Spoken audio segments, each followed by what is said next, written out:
Indonesia merupakan negara kepulauan yang memiliki garis pantai terpanjang kedua di dunia, yaitu 81.000 km, dan kawasan laut mencapai 5,8 juta kilometer persegi. Kawasan pesisir yang dimiliki Indonesia mencakup berbagai ekosistem seperti pantai, muara sungai, padang lamun, terumbu karang, hutan mangrove, hutan rawa pantai, dan perairan dekat pantai. Luas hutan mangrove di Indonesia mencapai 3,8 juta hektar yang tersebar di Pulau Sumatera, Kalimantan, Sulawesi, dan Irian Jaya.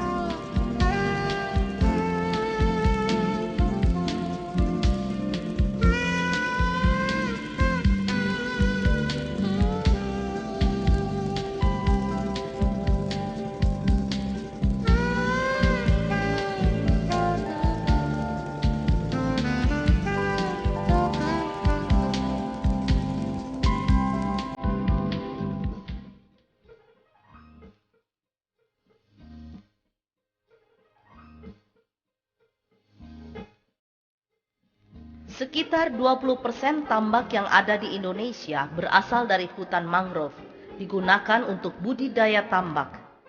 Salah satu komoditas perikanan pantai yang dibudidayakan di tambak adalah udang windu. Sampai saat ini, udang masih merupakan komoditas andalan untuk meningkatkan devisa ekspor non-migas dari Indonesia.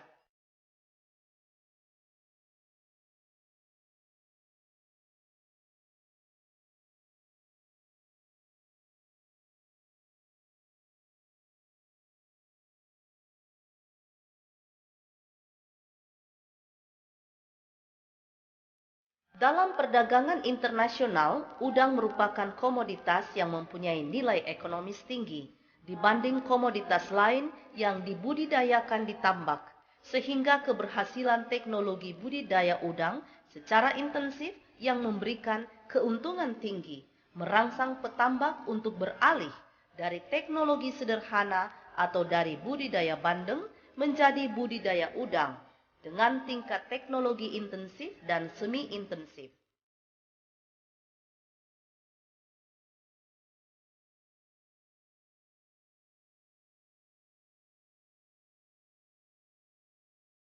Pemanfaatan tambak-tambak bandeng dan udang, sistem sederhana menjadi tambak udang intensif tanpa mengindahkan prasyarat teknis.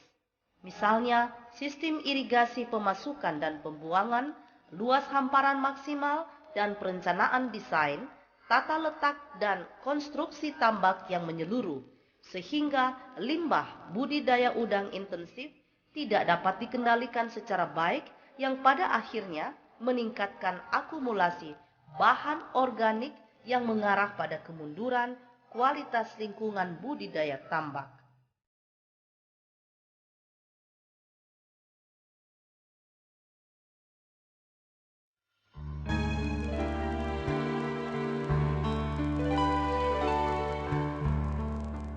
Kemunduran kualitas lingkungan baik di dalam maupun di luar tambak menjadi faktor dominan, menyebabkan petambak sulit memperoleh air yang memenuhi prasyarat budidaya udang. Bioremediasi secara alami yang selama ini berjalan pada budidaya secara sederhana tidak lagi terjadi pada tambak udang intensif, karena pertambakan udang intensif tidak lagi menjadi bagian yang menyatu dengan ekosistem mangrove.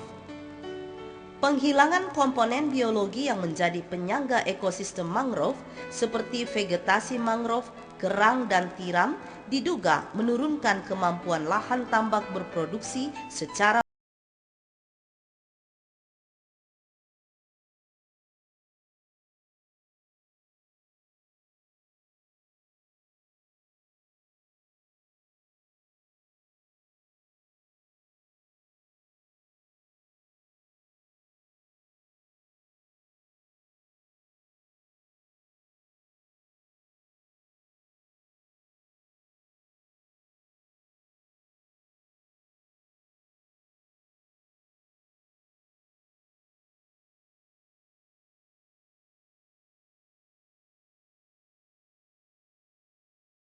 Upaya penanganan untuk mengembalikan posisi produksi udang secara berlanjut. Karena itu perlu dilakukan dengan memanfaatkan kemampuan alami yang dibentuk oleh keanekaragaman hayati, dengan kata lain mengembangkan tambak modern alami. Upaya perbaikan kualitas lingkungan secara buatan akan menelan biaya dan berisiko tinggi, dan diharapkan konsep perbaikan secara alami melalui penerapan bioremediasi merupakan alternatif.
Kepala Balai Penelitian Perikanan Pantai yang sekaligus sebagai koordinator penelitian.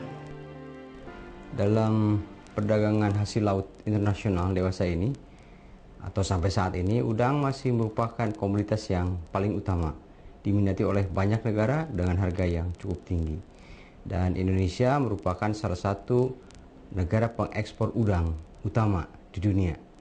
Namun ada beberapa kendala yang kelihatannya akan dihadapi oleh Indonesia di masa datang apabila cara produksi udang di Indonesia dilakukan sama seperti saat ini, yaitu bahwa sebagian besar tambak udang dibuka di lahan mangrove dengan jalan membuka hutan mangrove, kemudian memelihara udang dan menghasilkan udang dalam jumlah yang tinggi dalam waktu yang singkat. Dan ternyata kegiatan-kegiatan seperti itu selain merusak lingkungan pantai juga ternyata merusak habitat untuk beberapa organisme-organisme pantai yang sangat penting. Nah, menyimak hal tersebut, banyak organisasi-organisasi dunia yang melihat bahwa apabila budidaya udang ini dilakukan terus seperti ini, maka akan terjadi kerusakan ekosistem pantai yang sangat parah, yang tentu saja tidak diharapkan oleh setiap orang. Jadi banyak sekarang ini organisasi-organisasi terutama yang non-pemerintah mulai mengklaim bahwa sebaiknya udang tidak diproduksi lagi atau tidak dibudidayakan lagi, karena praktek budidaya udang merusak lingkungan kawasan pesisir. Dalam hal ini Indonesia tidak mungkin mengikuti atau katakanlah tidak membudidayakan udang, karena udang merupakan salah satu primadona hasil perikanan Indonesia. Jadi mesti harus dicari jalan tengah. Nah, di antaranya Balai Penelitian Perikanan Pantai ini mencoba melihat bagaimana cara memproduksi udang tanpa harus mengorbankan bakau atau mangrove.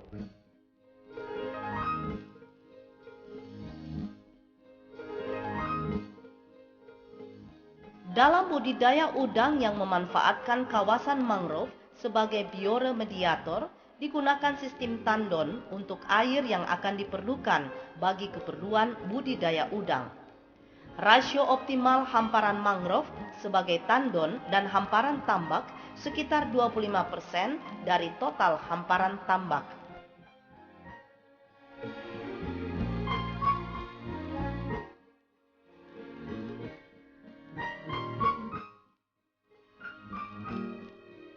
Dalam tandon, selain ada hamparan mangrove, juga dilengkapi dengan tiram. Crassotrea iredelae, ukuran 5-7 cm dengan kepadatan 28 individu per meter persegi, yang ditempatkan di atas rak bambu dengan kedalaman 10 cm dari dasar tandon. Air minimal ditampung selama 3 hari dalam petak tandon untuk mengurangi perkembangan populasi bakteri yang dapat menyebabkan terjadinya serangan penyakit pada udang windu.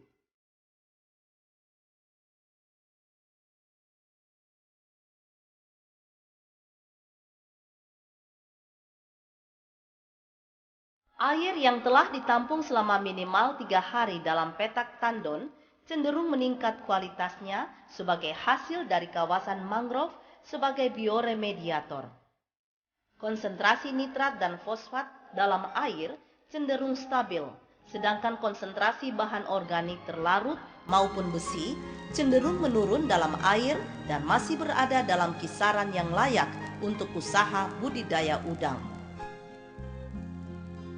Vibrio species yang selama ini merupakan virus utama penyebab kegagalan budidaya udang menunjukkan penurunan populasi selama berada dalam petak tandon, sehingga air lebih aman digunakan untuk budidaya udang. Selain itu, keberhasilan usaha budidaya udang juga ditentukan oleh kualitas benur yang ditebar. Salah satu upaya yang dapat dilakukan untuk itu adalah memproduksi benih udang ukuran tepat tebar melalui usaha pentokolan. Usaha pentokolan dapat dilakukan dengan sistem terpusat maupun sistem berjenjang. Kalau sistem terpusat menggunakan petak khusus untuk pentokolan, maka sistem berjenjang menggunakan bagian petak pembesaran yang memiliki kedalaman lebih dari 1 meter. Wadah yang digunakan dalam pentokolan adalah hapa dengan ukuran 5x3 x 1 meter dengan jumlah unit hapa tergantung luas tambak maupun sistem yang diterapkan. Sebagai ilustrasi, pada sistem terpusat dengan tambak seluas 0,25 hektar dapat diisi 30-50 unit hapa.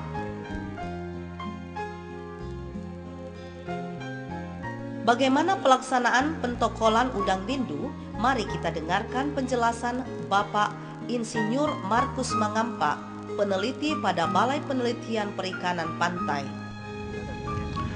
Pentokolan udang windu ini merupakan bagian dari pembesaran udang windu di tambak, di mana pentokolan ini bertujuan untuk membiasakan petani menebar ukuran benur yang lebih besar yang disebut tokolan, sehingga waktu pemeliharaan di pembesaran lebih singkat.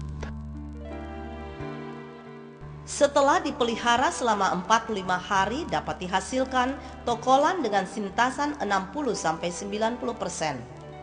Dari hasil tersebut menunjukkan bahwa usaha pentokolan di tambak mempunyai prospek yang baik untuk dikembangkan.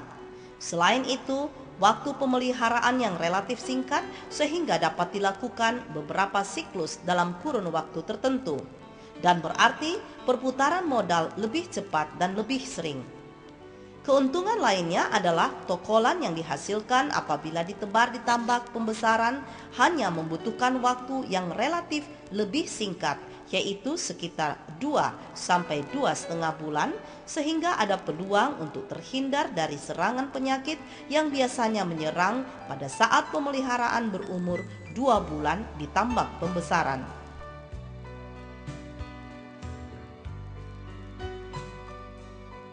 Kinerja dari hamparan mangrove sebagai bioremediator pada tambak udang telah dicobakan pada 6 petak tambak yang masing-masing berukuran 500 meter persegi.